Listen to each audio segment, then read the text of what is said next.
Assalamualaikum warahmatullahi wabarakatuh.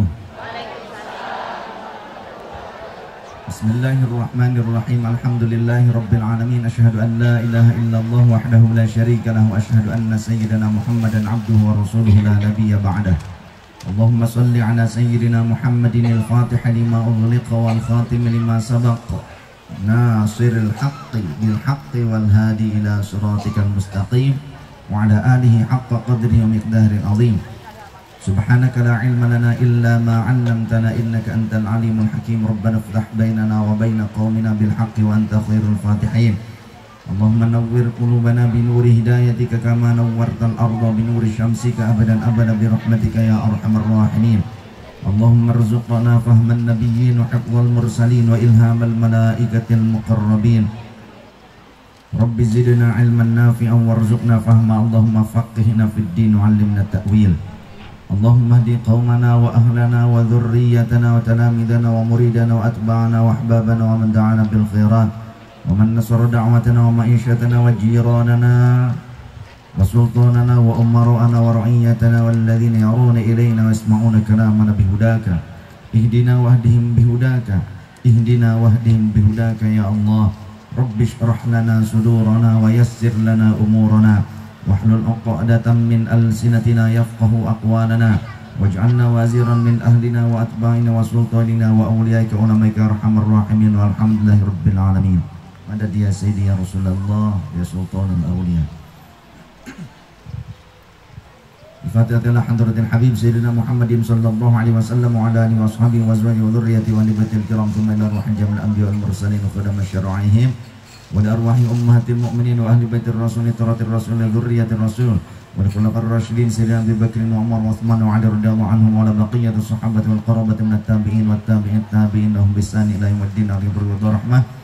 Thumma ila ruhil jamil ulama'il 'amilin wal fuqaha wal muhaddithin wal qurra'i wal mufassirin wasadatin as-sufiyatil muhaqqiqin wa makanu khususan a'immatil arba'atil mujtahidin al-imam al-hanafi wal imam al-maliki wal imam asy-syafi'i wal imam al-hanbali wa hadratis sultanil awwal sayyidina Syekh Muhyiddin Abdul Qadir al-Jilani wa li masyayikhina ahli silsilah tariqatin naqsyabandiyyatil 'aliyah khususan imam tariqah baitul khaliqah Syekh Bahuddin Naqsyabandi Muhammadin al-Uwais al-Bukhari wa Syekh Abdul Khaliq al-Gujrani wa Syekh Abdullah Faiz al-Dagestani wa sultanil awliya Syekh Muhammad Nazim al-Haqqani qutbil 'arf billah wa Syekh Muqabbani wal ustadz al-ustadz wa sadatin as-siddiqin wa li arwahi abaina wa ummahatina wa ajdadina wa jaddatina wa ikhwanina wa khalatina wa qaribaina wa ahibbana wa jam' ahlana wa li arwahi jamil mu'minin wal mu'minat wal muslimin wal muslimat wal muslimin wal muslimat khususan li awliya tis'ati fi baljawi khususan hadrati Syekh Syarifiyatullah min hadrati Syekh Qurratan Syekh Sultan Masjid Banten Syekh Abdul Rahman Ba'alawi wa li arwahi jami' muassis Nahdlatul Ulama wa li jami' jamatina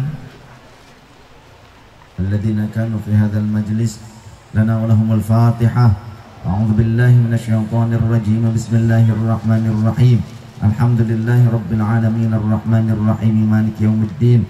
Iyyaka na'budu wa iyyaka nasta'in ihdinas siratal mustaqim siratal ladzina an'amta 'alaihim ghairil maghdubi 'alaihim waladdallin. Amin. Ayyuhas sadat was sadatin al-'izza'i wal fudala yang kami cintai, Kiai Heri Fadli sebagai khadimul ma'had, semoga Allah subhanahu wa ta'ala memberikan keberkahan ilmu, amal, dan juga segala apa yang diperjuangkannya mendapatkan ridho Allah subhanahu wa ta'ala. Segenap para muallim wal muallimah yang dirahmati Allah, ahlul bait Nabi sallallahu alaihi wasallam, tokoh pemerintah, tokoh masyarakat, jamaah yang dirahmati Allah subhanahu wa ta'ala, sahabat-sahabat, para pejuang NU, muslimat, GP Ansor, Banser, Fatayat, Ibu PNU, Ibnu, Pergulu, Pagar Nusna, Pagar Nusa, Les Bumi, JRA, dan segenap bandung-bandung NU yang hadir pada saat ini, yang tetap teguh memperjuangkan akidah ahli sunnah wal jamaah dan juga NKRI. Jamaah yang dirahmati Allah subhanahu wa ta'ala, sayalah yang beruntung saat ini ngumpul bareng bersama beliau, orang yang alim, soleh, bersama guru-guru yang hadir pada saat ini. Jamaah sekalian,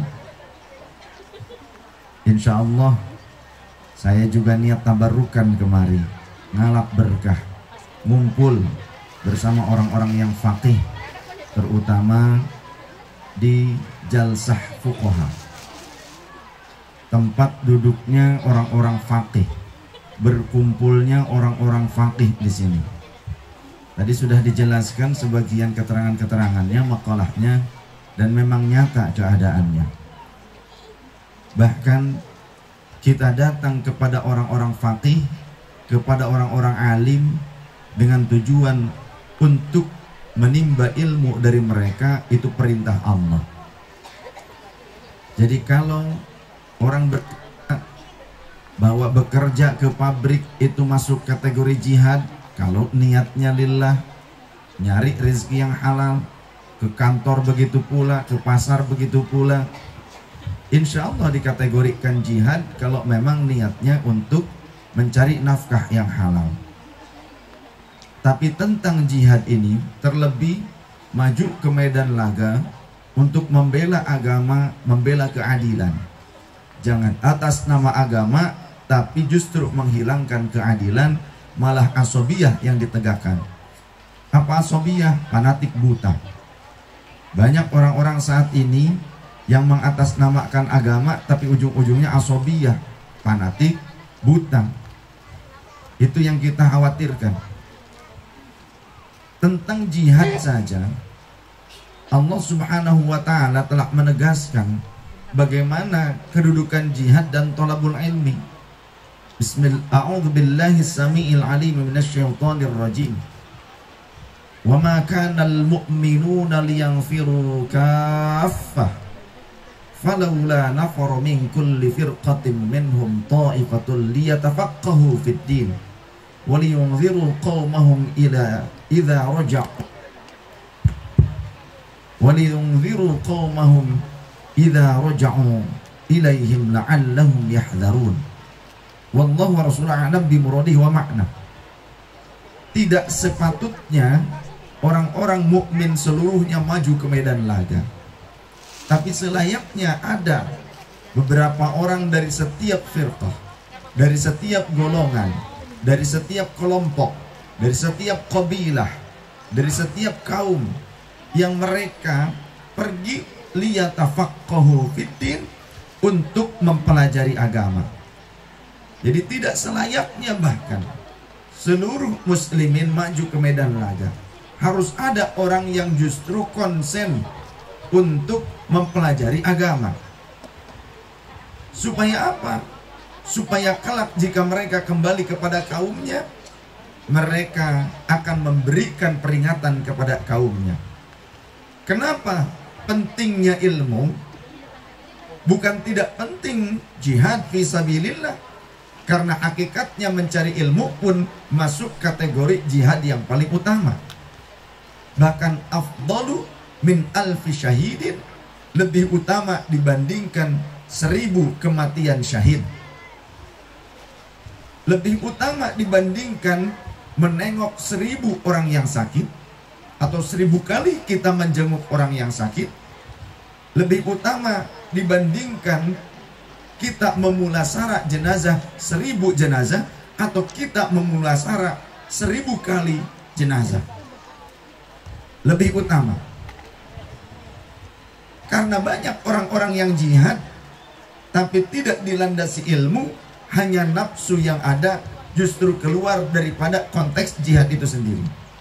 Dulu zaman Rasul, ketika beres peperangan, Rasul perang itu bukan memaksa orang supaya jadi Islam, bukan.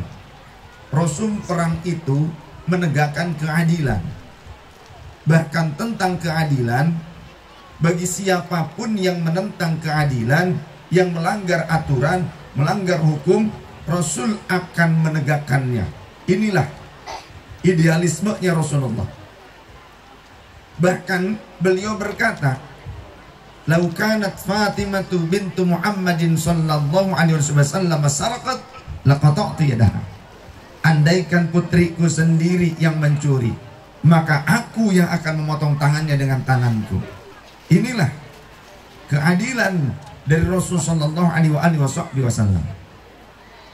Jadi dalam suatu peperangan, ketika beres perang, di absen si fulan, kata para sahabat, syahid. Kemudian di absen yang lainnya, si fulan, kata sahabat, syahid. Aku menyaksikannya, ia syahid. Kata Rasul, finnar, di dalam neraka. Kemudian bingung para sahabat. Di absen nama yang lainnya, si fulan, syahid, kata Rasul, finnar, dia juga dalam neraka. Bingung sahabat, akhirnya bertanya, ya Rasulullah, bagaimana mungkin orang yang meninggal di jalan Allah, orang yang meninggal di peperangan di medan laga untuk membela agama, tapi engkau katakan mereka masuk ke dalam neraka, padahal kami menyaksikannya ya Rasulullah. Maka Rasul tersenyum seraya menjelaskan, kalian nggak tahu, nggak ngerti. Yang satu memang mati bareng sama kita di medan laga, dia mati. Tapi sebelum berangkat, tujuan berangkatnya itu untuk mencari ghanimah, harta rampasan perang. Jadi alih-alih mendapatkan harta rampasan perang, alih-alih jadi orang yang punya dapat keuntungan duniawi, malah yang ada kematian yang dia dapatkan. Maka karena tujuannya yang salah, maka dia tidak dianggap syahid walaupun mati bersama-sama dengan kita dalam perjuangan. Oh gitu. Yang satu gimana ya Rasul? Aku menyaksikannya dia mati oleh senjata lawan.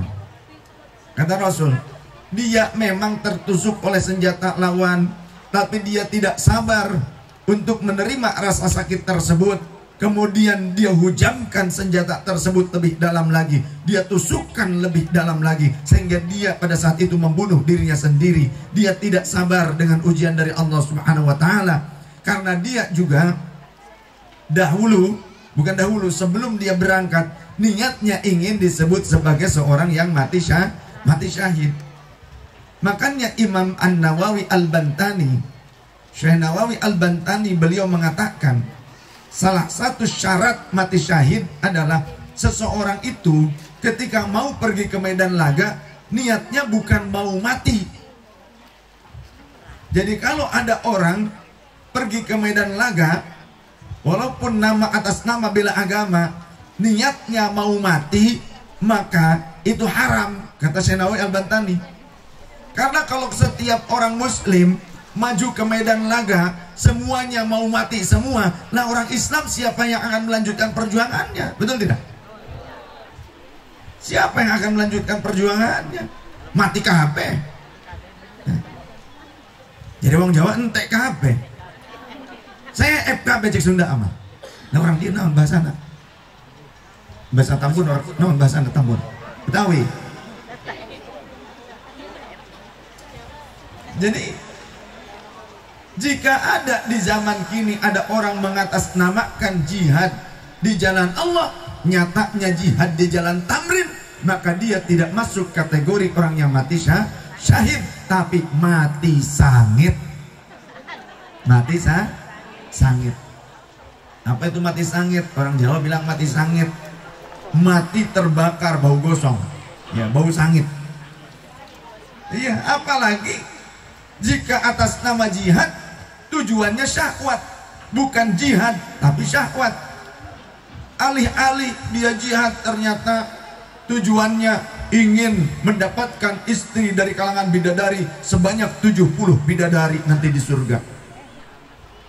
Makanya kalau diperhatikan, diteliti, teroris-teroris yang suka meledakkan diri dengan bom bunuh diri, itu kemungkinan besar istrinya nggak cantik. Istrinya nggak cantik. Ya, jadi kompensasi dapat istri nggak cantik, akhirnya dia nyari lagi, ya, istri 70, karena dia selama ini menahan syahwatnya. Mungkin dia tidak merasa senang terhadap istrinya. Istrinya mungkin kurang menawan, kurang menarik. Mungkin saat ke pengajian menor, pakai pakaian bagus, parfum yang mahal, kemudian juga pakai pondasi. Iya kan, ibu-ibunya rata-rata pada pakai pondasi kan mukanya. Iya, semen, pasir, dicor tuh mukanya.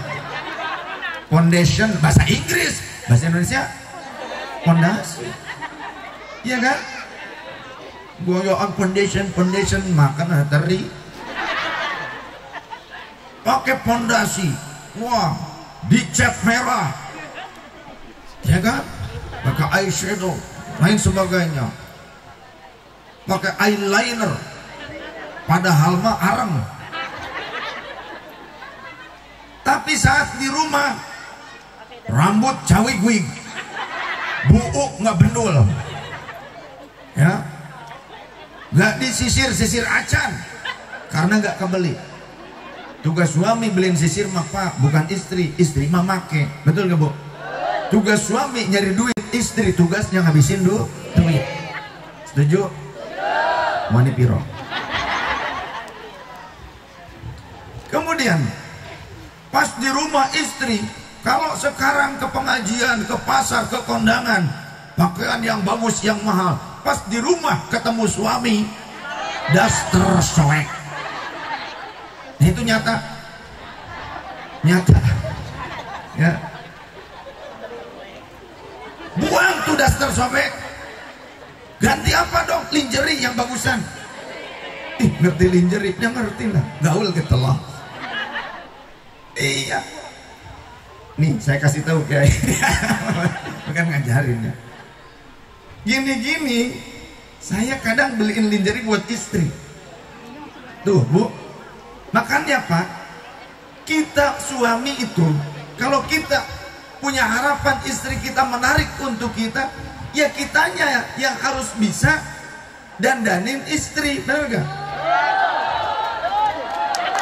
Setuju? Setuju?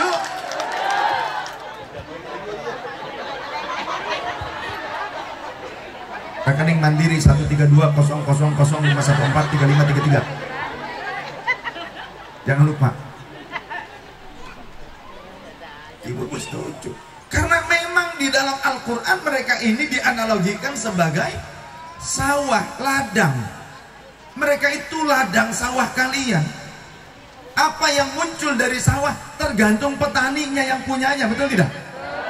Kalau petaninya pengen murah, beli gabah yang akan jadi bibitnya yang jelek-jelek, tapi pengen panen hasilnya montok-montok, jangan harap, itu mimpi namanya. Mimpi. Pengen istri montok, semboks, denoks, monohoks, nyelekok, tapi suka jarang ngasih makan ke istri yang bergizi, jangan harap pak. Yang ada istri pasti jarang di rumah, alih-alih ke pengajian ternyata bawa kresek atau kantong yang gede buat masukin nih ke dalam kresek. Nyata di TikTok banyak, bener gak? Nah, pakai TikTok, saya enggak pakai TikTok, cuma selewat doang lihat. Ibu-ibu gaya pakaiannya ginding banget, menor luar biasa, cantik, montok, senang ke kondangan kehajatan, apalagi pengajian, karena dikasih tahu sama Pak Kiai makanan di tempat maulid barokah, 1000 keberkahan diturunkan, 1000 keburukan, penyakit akan diangkat, kata Kiai barokah. Pas di tempat muludan itu disediakan, apalagi bagian bunyai di depannya itu banyak banget buah-buahan. Alih-alih khusyuk istiqomah sampai akhir acara, ternyata mau ngambil buah-buahan. Nyata itu begitu ada kan bu? Banyak ternyata ngaku jujur alhamdulillah. Ini peringatan buat bapak-bapak, berarti selama ini ibu-ibu jarang diajak piknik. Kalau piknik kan biasanya pulang piknik suka jajan, ya kan? Ada oleh-oleh. Nah ini istrinya disuruh jadi tuyul, pulang supaya bawa makanan. Sono lu pergi menggawe, suami di rumah jaga api. Bukan lilin, udud baik. Istri suruh budalan semua, pulang-pulang suruh bawa makanan dari tempat muludan, tempat pengajian, ya. Berarti bapak itu sama dengan tukang ngepet, Pak. Nggak ada jauh bedanya. Yang kita khawatir kalau ngepet ke bangunan yang belum jadi kayak gini. Kalau ngepet ke area perumahan-perumahan mewah, bangunannya licin-licin, aman. Kalau ngepet ke pesantren yang belum jadi, baru diaci, bahkan belum diaci, baru diplester, pasti gosok-gosok kan baret-baret. Ya. Nah, ini penting sekali. Jadi istri kalian adalah sawah ladang kalian. Maka bagaimana rumah tangga itu bisa kuat, kemudian membuahkan anak-anak yang tangguh, yang soleh dan solehah, tergantung bagaimana kita bisa membahagiakan istri kita. Al-ummahat imadul bilad. Jangankan rumah tangga, negara saja bisa goncang karena emak-emak. The power of emak-emak. Hidup emak-emak. Karena yang hadir kebanyakan emak-emak. Saya ngalah emak-emak aja lah, biar transferannya banyak.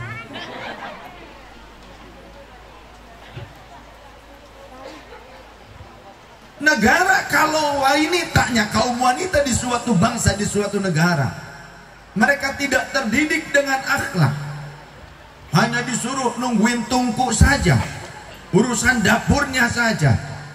Apalagi suami tidak memberikan nafkah ilmu kepada keluarga, kepada sang istri.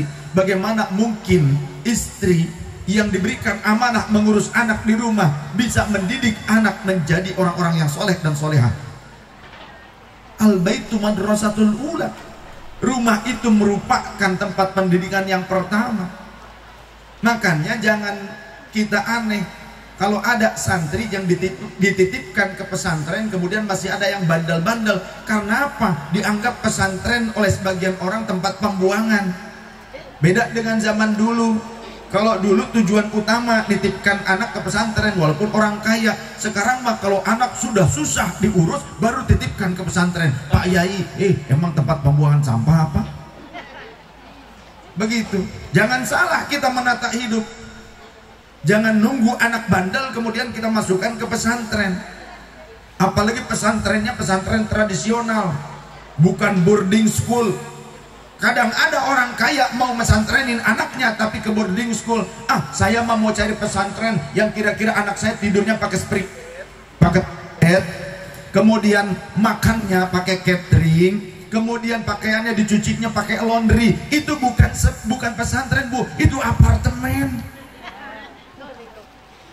Pesantren tempat mendidik anak bukan hanya supaya pinter, lebih utama adalah supaya membuat anak menjadi benar. Karena kata Mbah Maimun, membuat pinter orang yang sudah benar itu mudah, tapi membuat benar yang pinter itu sulit. Karena apa? Seringkali orang pinter malah justru kebelinger, ya kan? Kadang diberikan nasihat, ngelawan yang ada. Siapa lu? Gue lebih pinter dari lo. Contoh begitu kan?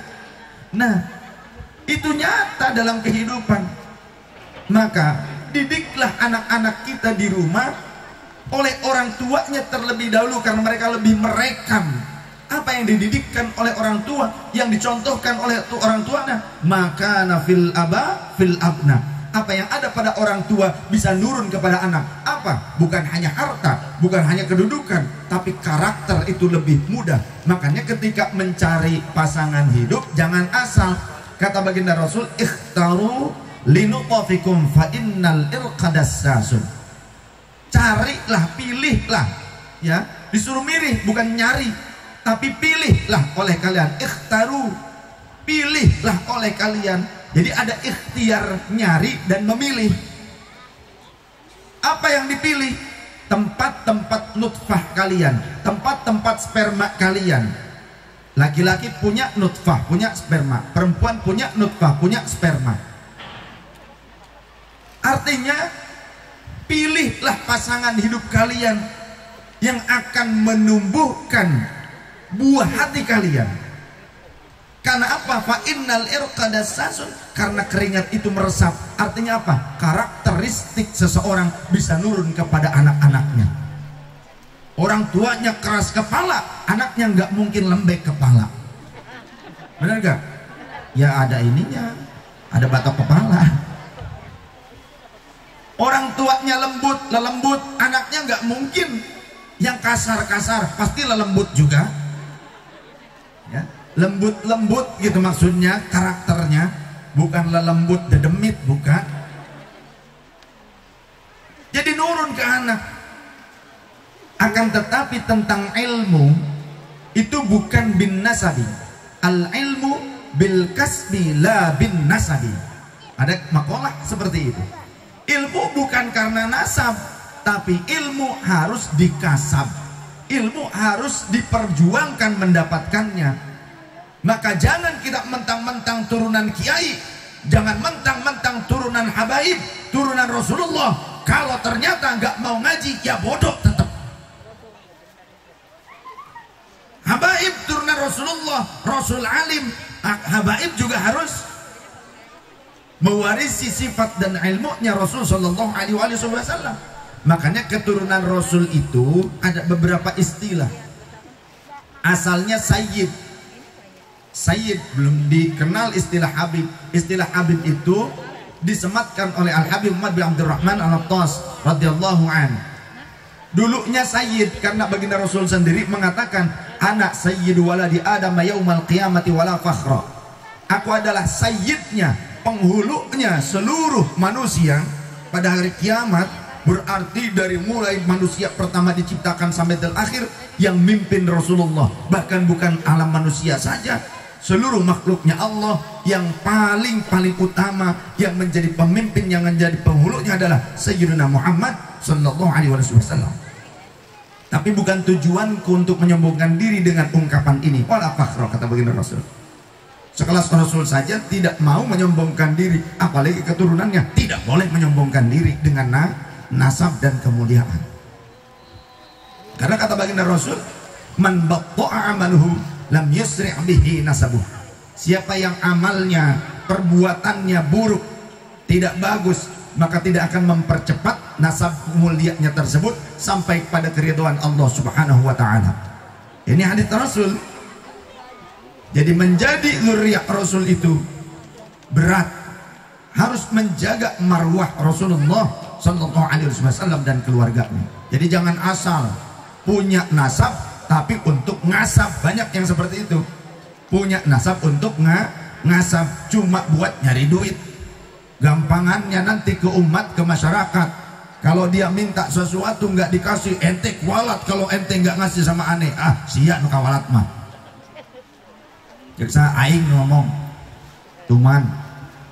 Kasihan umat ini disayang Rasul, zuriyahnya juga disayang oleh Rasulullah. Harus sama-sama saling menghormati satu sama lain. Dulu Sayyid disebutnya, maka keturunannya juga disebut Sayyid. Awal-awalnya kata Rasulullah juga ketika memangku kedua cucunya Sayyidina Hasan wal Husain radhiyallahu anhuma, beliau berkata, innahuma la sayyida syababi ahlil jannah. Sesungguhnya kedua cucuku ini adalah sayyidnya bagi para pemuda ahli surga, pemimpinnya para pemuda ahli surga. Maka saat itu keturunan Rasul disebut sayyid. Kalau laki-laki, yang perempuan sayyidah. Akan tetapi Sayyidina Husain pernah menjadi khalifah, menggenapkan ke-30 tahun.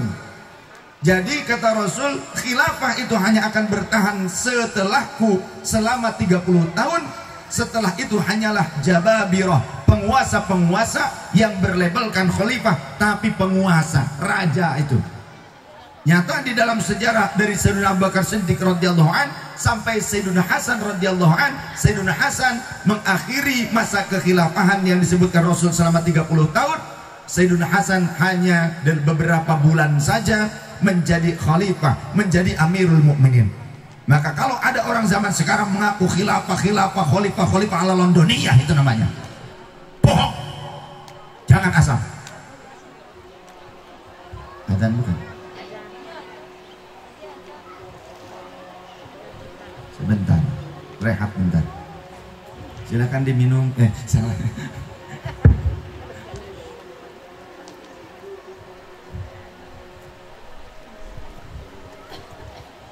Ini kira-kira sudahi sekarang atau nyambung sedikit nanti setelah zuhur?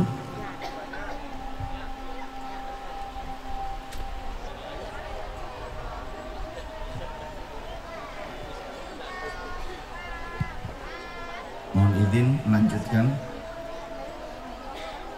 Begini, di dalam Sahih Muslim ada riwayat, kata sahabat, dahulu aku pernah mau melantunkan azan zuhur, kemudian Rasul menahanku.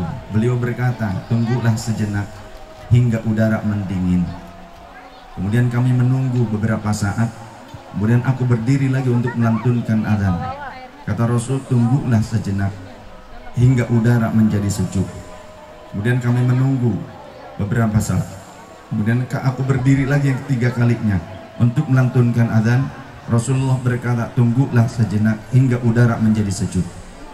Maka kemudian kami menunggu lagi. Beberapa saat kemudian aku berdiri yang keempat kalinya untuk melantunkan azan. Dan kami saat itu melaksanakan sholat zuhur berjamaah di bawah bayang-bayang bukit. Jadi sempat memundurkan dulu waktu pelaksanaan, bukan waktu masuknya sholat, tapi waktu pelaksanaan sholat. Tapi diisi dengan hal-hal yang baik, termasuk Aisyah agak dimalamkan. Rasul pernah melakukan itu, tapi bukan kebiasaan, artinya tentatif. Kondisi ada amrun kharij, ada alasan-alasan tertentu seperti ini. Tapi ya kita jangan sampai mengakhirkannya. Setuju? Lanjut sedikitnya, sedikit apa banyak terserah. Kemudian karena Sayyiduna Hasan wafat di masa kepemimpinan beliau karena diracun, nah banyaknya keturunan Sayyiduna Hasan itu menjadi pejabat.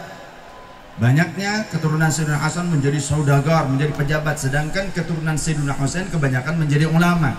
Tapi kesini-sininya sekian abad berikutnya ya sama saja, dari kedua keturunannya ada juga dari keturunan Sayyidina Husain yang menjadi pemimpin. Contoh Al-Habib Hidayatullah Sunan Gunung Jati. Maka beliau karena seorang sayyid yang mengurus kepemimpinan atau pemerintahan itu kebanyakan digelari syarif. Beliau nama aslinya Hidayatullah. Ya, di dalam kitab-kitab tarikh, di dalam kitab-kitab nasab, nama aslinya Hidayatullah. Punya adik Nurullah, ayahnya Abdullah. Karena mereka beliau-beliau ini adalah para pemimpin dalam konteks pemerintahan, maka diberikan gelar syarif. Syarif Kanjeng Sinuhun Syekh Syarif Hidayatullah. Adiknya juga jadi raja, Syarif Nurullah. Ayahnya juga raja, Syarif Abdullah. Makanya kalau di Cirebon habaib dulu dipanggilnya Ayib. Ya, saya punya guru Syarif Muhammad bin Yahya Ayib Muh Jaga Satru. Punya guru Syarif Hud bin Yahya Babakan Ciwaringin Ayib Hud. Bahkan orang-orang menyebutnya Kang Ayib, Kang Ayib. Ya, nggak familiar dengan Habib kalau di Cirebon dulu tuh, baru sekarang-sekarang aja nih 10 tahun terakhir lah. Kemudian juga saya punya orang tua angkat, ya, sayang pada saya, Robitoh Alawiyah Cirebon, itu Syarif Abdurrahman Al-Kaf, sebut Ami Amang, Ayib Amang, ya, nggak sebut Habib, tapi Ayib Abdurrahman, Ayib Amang disebutnya. Itu di Panjunan, pengurus Masjid Merah Panjunan. Nah, sedangkan kalau di Sumatera itu sebutnya Sidi, dipanggilnya Sidi. Di Maroko juga begitu, ya. Sidi, Sidi, Sayyidku, Sayyidku, Sayyidi, Sayyidi, maksudnya seperti itu.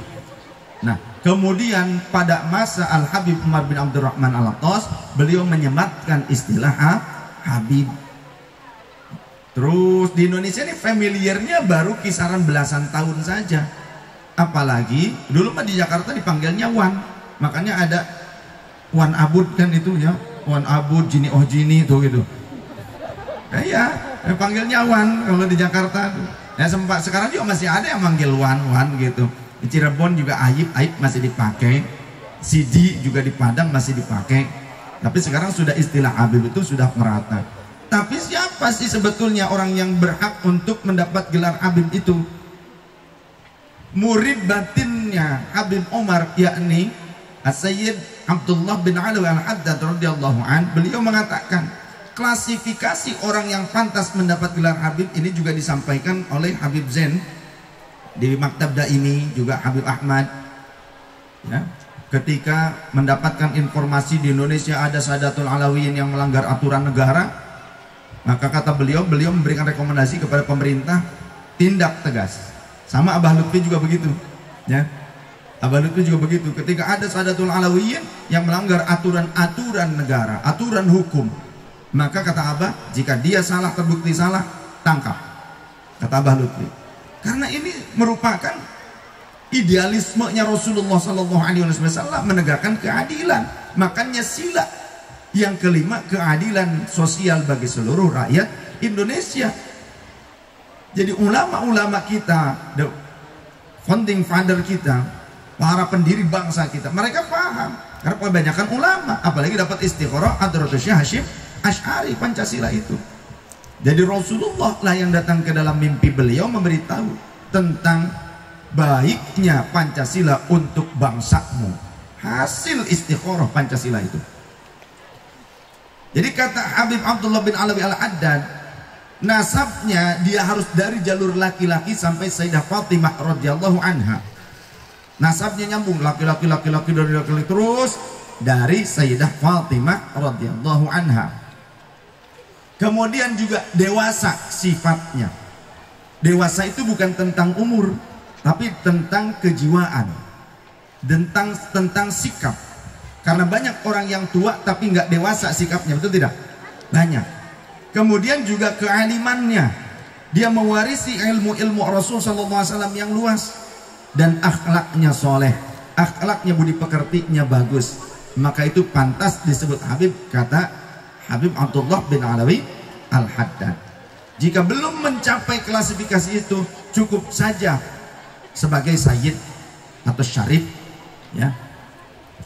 Akan tetapi ini menjadi pecut bagi kami, di mana baginda Rasul memberikan nasihat, ya Bani Hashim, la ya'ti linnasu yaumal qiyamati bi a'malihim wa ta'tuni bi ansabikum. Wahai Bani Hashim, keluargaku, jangan sampai nanti orang-orang datang kepadaku pada hari kiamat dengan membawa amal soleh mereka, tapi kalian datang kepadaku hanya membawa nasab kalian. Memalukan, kata Rasul. Makanya ketika kita bersikap, contoh kedudukan kita sebagai dzurriyyah Rasul, bagaimana sikap kita kepada orang-orang alim. Karena orang-orang alim juga pewaris Rasul. Al ulama warathatul anbiya, annal ulama umana'ur rusuli. Mereka para ulama itu merupakan pewaris para nabi, dan mereka juga kepercayaan para rasul. Bagaimana sikap antara ahlul bait dengan ulama, ulama dengan ahlul bait? Apakah mentang-mentang kita ahlul bait kemudian kita tidak punya rasa hormat kepada orang-orang alim yang bukan ahlul bait? Tidak demikian. Dulu sudah dicontohkan oleh orang yang lebih dekat masanya dengan Rasul dan dibimbing langsung oleh baginda Rasul sallallahu alaihi wasallam. Siapa? Sahabat Abdullah bin Abbas, anak paman Rasul, sepupu Rasul. Beliau masuk kategori ahlul bait Rasul. Jadi ahlul bait bukan hanya putranya Rasul, bukan hanya keturunan Rasul, tapi juga keturunan dari paman-pamannya. Itu juga sama. Pokoknya dari Bani Hashim dan Bani Muttalib, yang mukmin mereka ahlul bait Rasul sallallahu alaihi wasallam. Istilah sekarang mah Habib Abdullah bin Abbas lah gitu. Habib Abdullah bin Abbas radhiyallahu anhuma, sahabat nih. Itu masih muda, ya, pemuda. Ada orang muda tapi alim. Tapi di saat diceritakan ini, orang ini sudah cukup dewasa. Namanya Sayyiduna Zaid bin Thabit. Sahabat yang sejak muda, sejak remaja sudah alim. Karena dibimbing langsung oleh Rasul, dan dia intens mencatat wahyu yang turun kepada Rasul.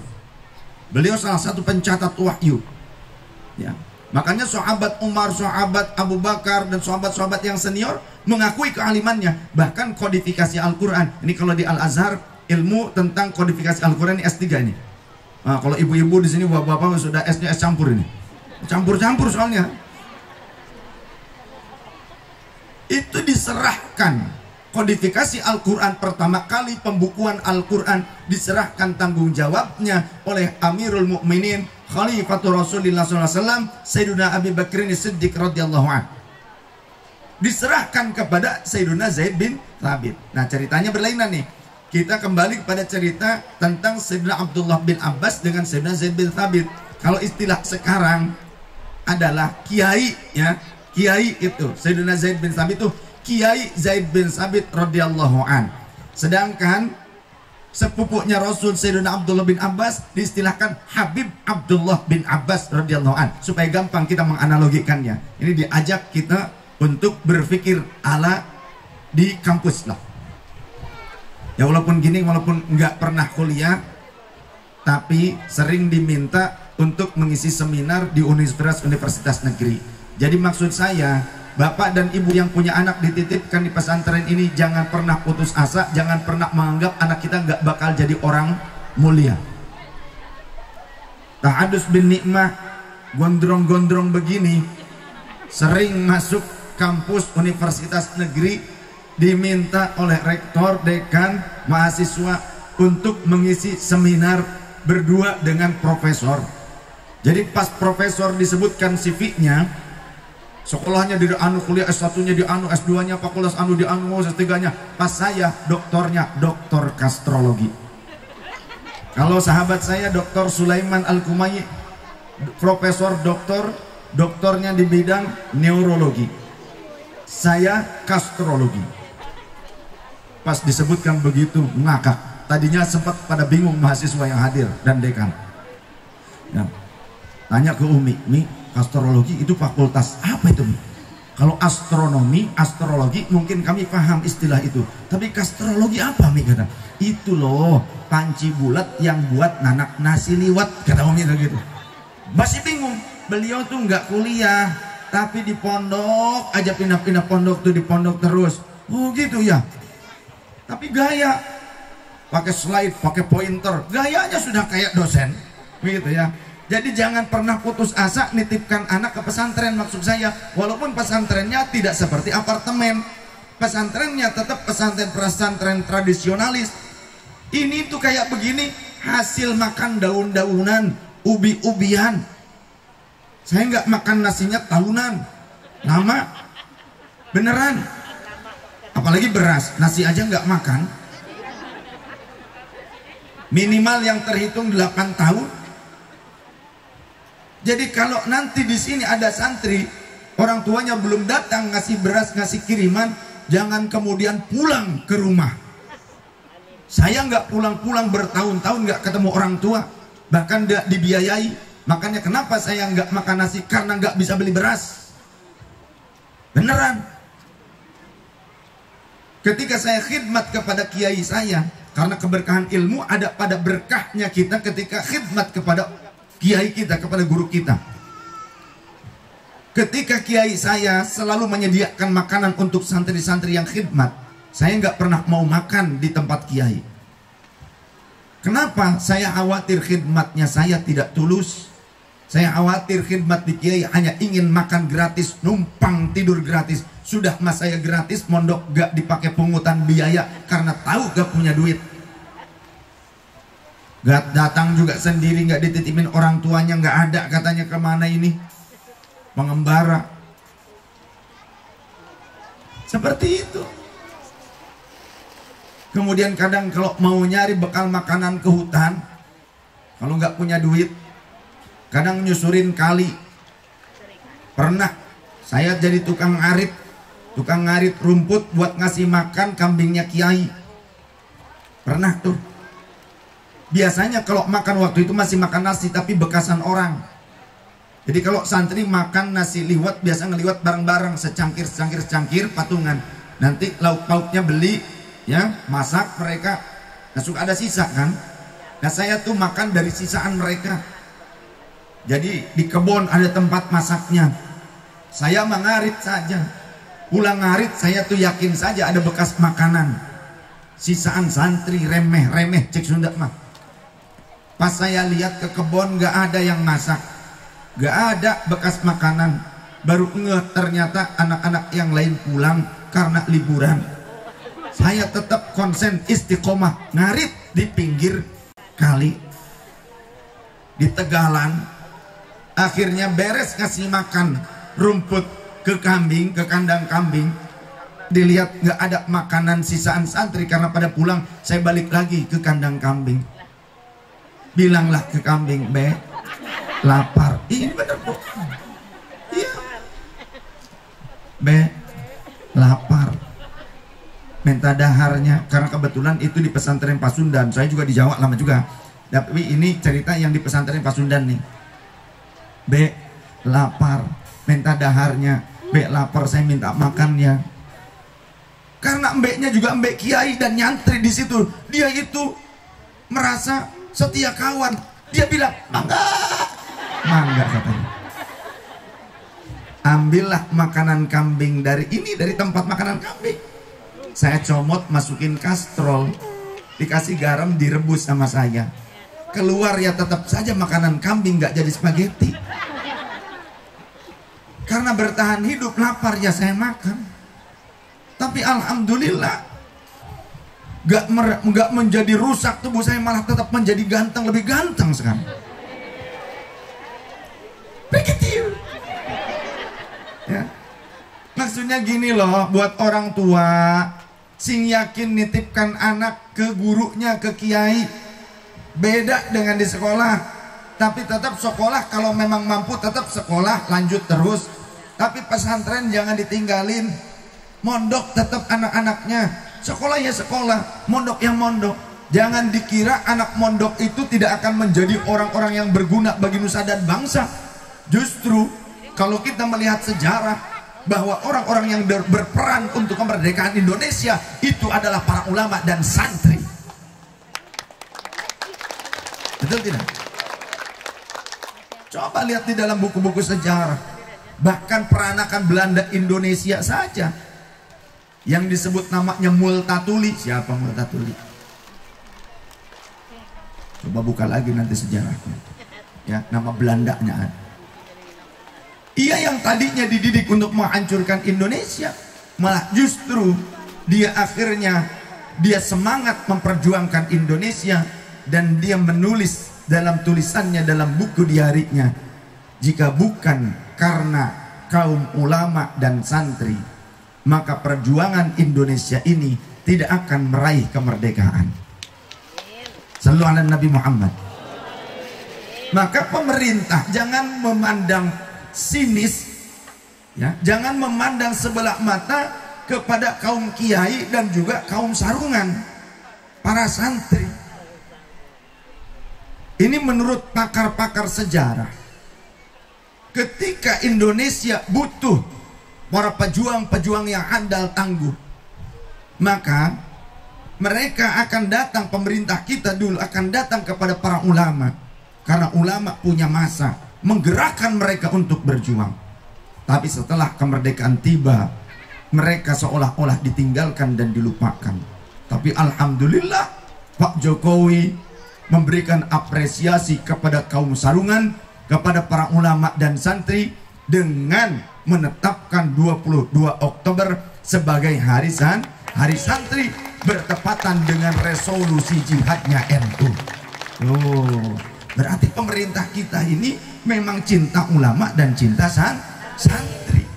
Maka alhamdulillah kita bersyukur kepada Allah Subhanahu wa taala, dan kita doakan para pemimpin kita supaya dibimbing oleh Allah Subhanahu wa taala, supaya menjadi para pemimpin yang kuat untuk membawa Indonesia menjadi negara yang tangguh, yang dirahmati Allah, yang diberkahi oleh Allah Subhanahu wa taala. Udahan. Cukup memang. Jemaah yang dirahmati Allah Subhanahu wa taala. Jadi pentingnya ilmu, bahkan Allah yang memerintahkannya. Kemudian Imam Asy-Syafi'i begini, beliau berkata, dikutip oleh Al-Habib As-Sayyid Al-Allamah Sayyid Muhammad Hashim Asy'ari. Jadi Syekh Hashim Asy'ari itu seorang habib, bukan cuma Sayyid nasabnya, tapi beliau juga habib. Syekh Hashim Asy'ari, saya punya sanad silsilahnya, nyambung kepada Rasulullah. Jadi Gus Dur itu juga habib. Beliau mengutip di dalam kitabnya yang berjudul Adabul Alim wal Muta'allim. Ada makalah Imam Asy-Syafi'i. Andaikan Allah Subhanahu wa taala tidak menjadikan para fuqahaul alimin, fuqahaul amilina bi ulumihim. Laulal fuqahaul amilunal, laulal fuqahaul amiluna bi ulumihim. Ya. Andaikan Allah tidak menjadikan para fuqaha yang mengamalkan ilmunya, aulia Allahi, menjadi wali-walinya Allah, falaisa lillahi waliyun, maka Allah tidak akan menjadikan orang lain menjadi wali. Allah tidak akan menciptakan wali. Allah tidak akan mengangkat seseorang menjadi wali. Laulal fuqahaul amiluna bi ulumihim. Andaikan Allah tidak menjadikan para fuqaha, kan ini kan apa? Darul fuqaha. Ya. Ini rumahnya orang-orang fakih di sini. Tempatnya orang-orang fakih. Insyaallah lulusan sini menjadi fuqaha semuanya. Amin. Kemudian majelisnya jalsatul fuqaha. Kumpulannya, tempat duduknya, kumpulnya orang-orang fakih. Nah, ini luar biasa. Karena kata Imam Asy-Syafi'i, andaikan Allah tidak menjadikan orang-orang fakih, para fuqaha yang mengamalkan ilmunya, aulia Allah, tidak menjadikan sebagai aulianya Allah, falaisa lillahi waliyun, maka tidak akan ada wali. Ini cerita sedikit nih di akhirnya, biar ingat. Minimal kalau pulang ditanya sama suami, bu, dapat apa? Dapat dongeng. Tapi dongengnya manfaat. Inda dzikris sholihin tatanazzalur rahmat. Ketika diceritakan orang soleh, maka akan turun rahmat Allah. Di Cirebon itu dulu ada wali khawarik, namanya Wali Yasin. Bukan nama aslinya Yasin, tapi dia pengamal Yasin sampai jadi wali. Ahli pengamal riyadhah Yasinan sampai jadi wali. Makanya insya Allah di NU mah kaum Nahdiyin banyak yang jadi wali. Ya, Wali Yasin juga sama. Tiap malam Jumat. Tapi kalau keluar dari masjid, dari majelis, pulang beberengkes, ngisi tasnya pakai ini nih, nggak jadi wali. Paling juga wali kambing. Wali Yasin sering duduk di alun-alun depan keraton Kasepuhan. Kebetulan saya juga penasehat di Kesultanan dan di Laskar Agung Macan Ali Nusantara. Itu dulu ada Wali Yasin sering duduk di tengah-tengah alun-alun Sang Cipta Rasa, depan Masjid Sang Cipta Rasa, depan Kesultanan Kasepuhan. Itu banyak tamu dan manjur doanya. Pernah ditanya oleh tamunya, "Bah, tinggian mana antara wali dengan ulama?" Jawaban beliau, "Wali. Ulama di bawah wali." Kata beliau, kata Wali Yasin. Pas hari Jumat, Jumatan di Masjid Sang Cipta Rasa, peninggalan Kanjeng Sunan Gunung Jati, yang di depan Kesultanan Kasepuhan, yang merah tuh warnanya. Yang menjadi khotib dan imamnya Hadratus Syekh As-Sayyid Abbas Abdul Jamil, Mbah Abbas Buntet pesantren. Sayyid itu syarif beliau, habib tuh, ya. Cuma kalau di NU ini mereka tidak mengedepankan kesayyidannya.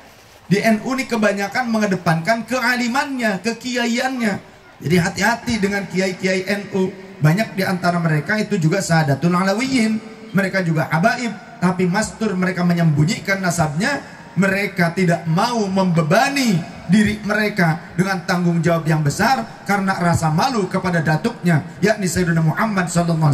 Khawatir jika mereka melakukan kesalahan, yang tercoreng adalah nama baik keluarga Rasul. Takut mereka, jadi tidak mau pakai nasab buat ngasab, ya. Kalau di NU nih, para habaibnya lebih mengedepankan kekiaian, seperti Mbah Abbas Buntet pesantren, yang menjadi salah satu senopati pasukan Nahdiyin Laskar Hizbullah, sekarang menjadinya Banser, yang melawan sekutu di Surabaya pada saat arek-arek Surabaya, ya, 10 November tuh.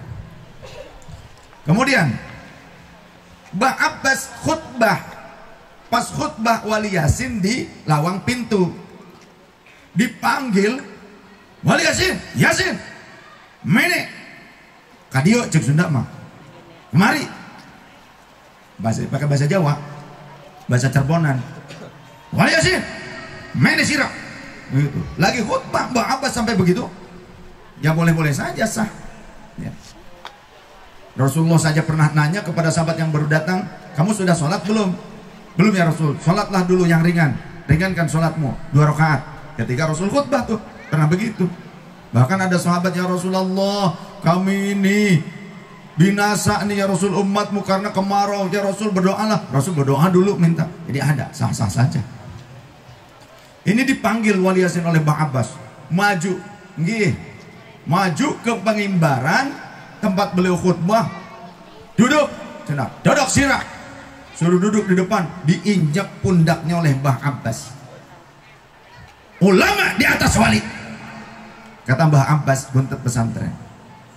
Karena kalau mencapai derajat kewalian gak perlu alim, bisa asal senang ibadah, yang wajib dijaga, yang sunnahnya diperbanyak, hindarkan diri dari kemaksiatan, maka kata Allah, aku akan menjadikan dia sebagai kekasihku hatta idza ahbabtuhu, sehingga kalau aku sudah menjadikannya sebagai kekasih, kuntu sam'ahu alladhi yasma'u bih, aku akan menjadi pendengarannya, dia mampu mendengar sesuatu yang tidak bisa dengar oleh telinga pada umumnya, wa basaruhu alladhi yubsiru bih, dan aku akan menjadi pandangan matanya di mana dia mampu memandang sesuatu yang tidak kasat mata, wa yadahu allati yamtishu biha, dan aku akan menjadi lengannya di mana dia melakukan sesuatu tidak seperti lengan pada umumnya, wa rijlahu allati yamshi biha, dan aku akan menjadi langkah kakinya di mana dia bisa melangkah tidak seperti langkah kaki pada umumnya, wa idza sa'alani la u'tiyannahu wa idza sta'adani la u'idannahu.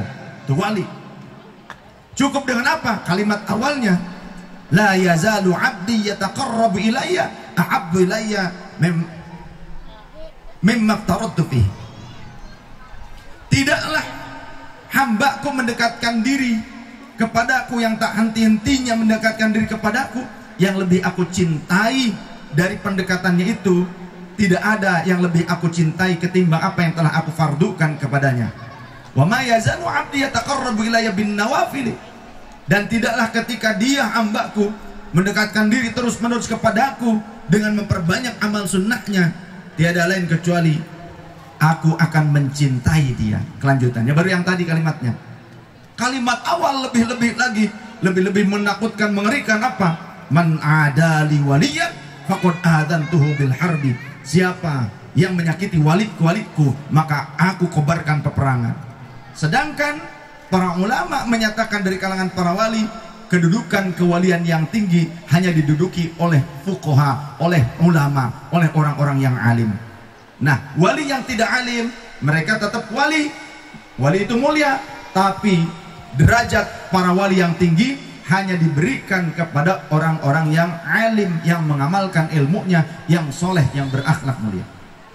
Maka Mbah Abbas ketika menginjak lehernya Wali Yasin menangis dan minta maaf. Ngapunten Yai, ngapunten Yai, nangis terjadi-jadinya. Ulama di atas wali.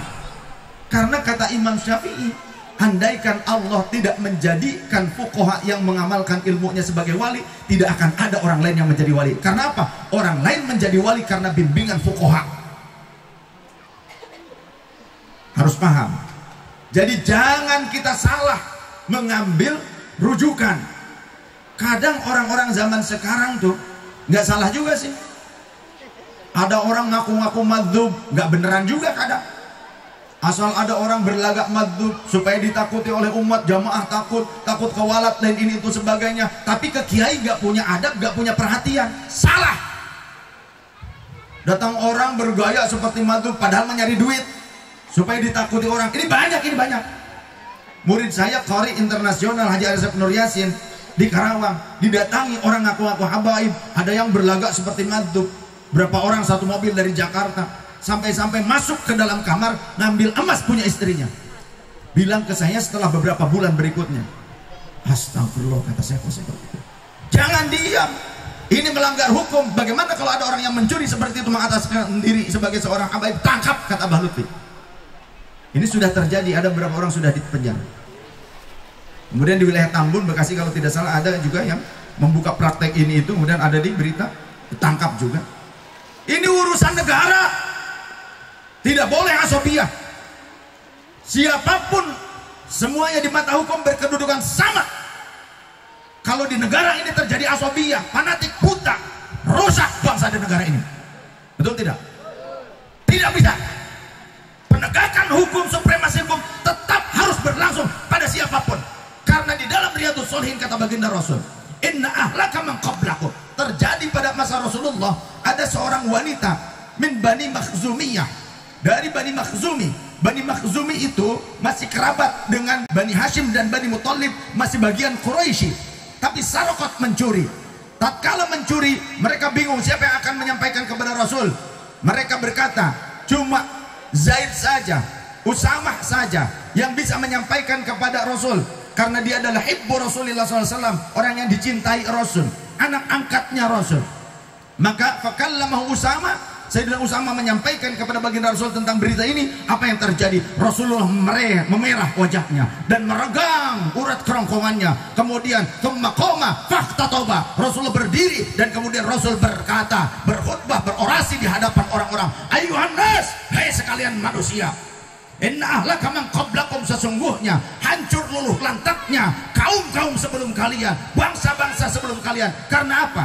Idza sarqa fihimud dhaif aqamu 'alaihi hadda. Jika orang-orang yang lemah, bukan dari keturunan mulia, bukan orang pemilik kekuasaan, mereka mencuri, maka orang-orang terdahulu, bangsa terdahulu, mereka akan menegakkan keadilan seadil-adilnya, menegakkan hukum seadil-adilnya. Tapi wa idza sarqa fihimus syarif, seorang syarif, seorang habib, seorang sayyid, orang yang mulia, punya kedudukan mulia, keturunan mulia, kalau ada yang mencuri, umat terdahulu tarokuhu, akan meninggalkan mereka, tidak menegakkan keadilan seadil-adilnya. Maka wa aimullah, demi Allah, idza kanat Fatimah bintu Sayyidina Muhammadin sallallahu alaihi wasallam sarqat, demi Allah, andaikan putriku sendiri Fatimah bintu Muhammad yang mencuri, laqata'tu yadaha, maka pasti aku yang akan memotong tangannya dengan tanganku. Inilah keadilan yang diajarkan oleh Rasulullah SAW. Tapi wallahi Sayyidah Fatimah, wanita suci, pemimpin wanita-wanita ahli surga. Tapi ini ketetapan baginda Rasul tentang supremasi hukum.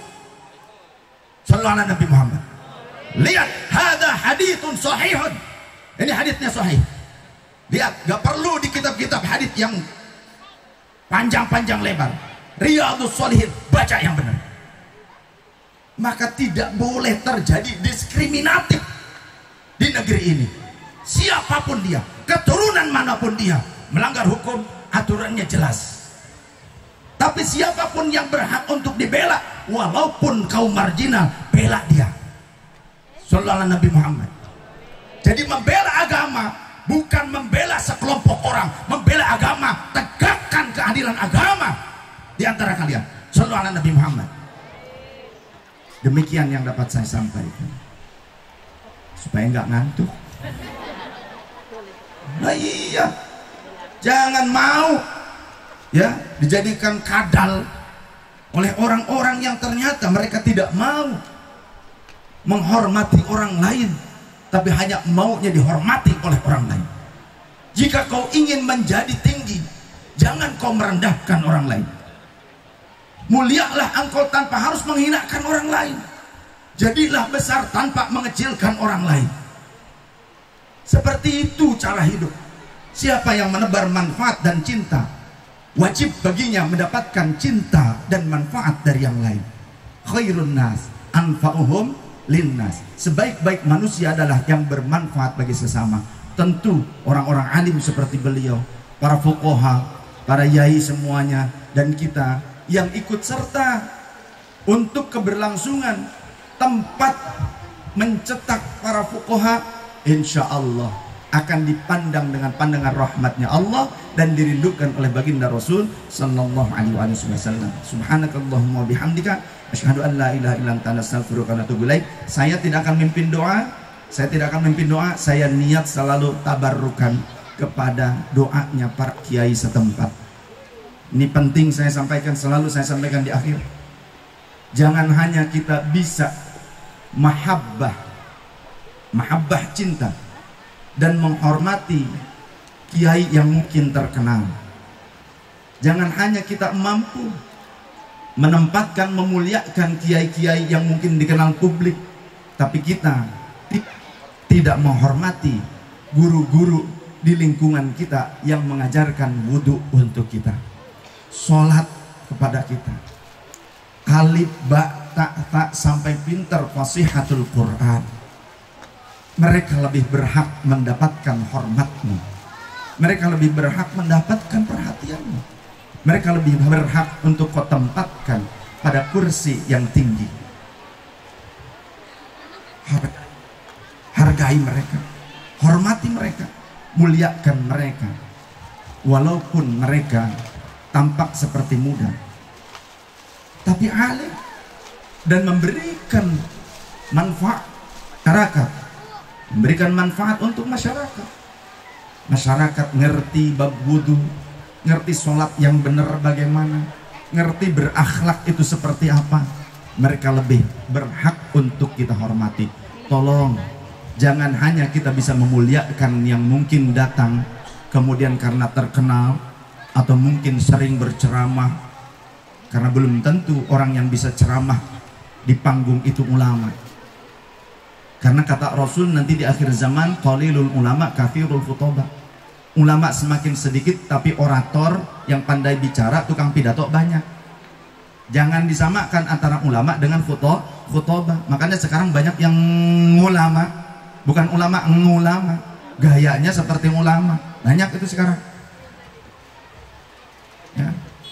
Maka penting untuk kita untuk memuliakan mereka supaya nanti anak-anak kita juga menjadi orang-orang yang soleh was-solehah. Demikian yang dapat saya sampaikan. Saya niat tabarruk, saya mau ngaminin minta doanya para yai di sini saja nanti. Pak Yai nanti mungkin silahkan ya, yang berdoa monggo silahkan. Siapa? Ya, saya minta keberkahan doanya, niat tabarruk. Jangankan doanya, bekas tangan orang-orang soleh saja bekasnya oleh Rasulullah diminum. Ada di dalam kitab hadits Majma'uz Zawaid 12 jilid, di jilid pertama karya Imam Ali Nuruddin Al-Haythami 800 Hijriah. Ada itu. Kemudian juga di dalam Mu'jamul Kabir Imam At-Tabrani ada riwayat tentang meminum air bekas wudhunya para sahabat. Rasul dinyatakan meminum fayashrabuhu yarju barakata aidil muslimin. Kalimatnya seperti itu. Jadi bekas tangannya saja, bekas kobokannya. Nanti kalau kiai nanti makan kobok-kobok diminum aja. Ya. Nah, gitu. Ya beneran. Apalagi doanya. Demikian dari saya. Subhanakallahumma bihamdika asyhadu an la ilaha illa anta nastaghfiruka wa natubu ilaik. Mohon maaf lahir dan batin. Wallahul muwaffiq ila aqwamit thariq. Wassalamualaikum warahmatullahi wabarakatuh. Waalaikumsalam warahmatullahi wabarakatuh.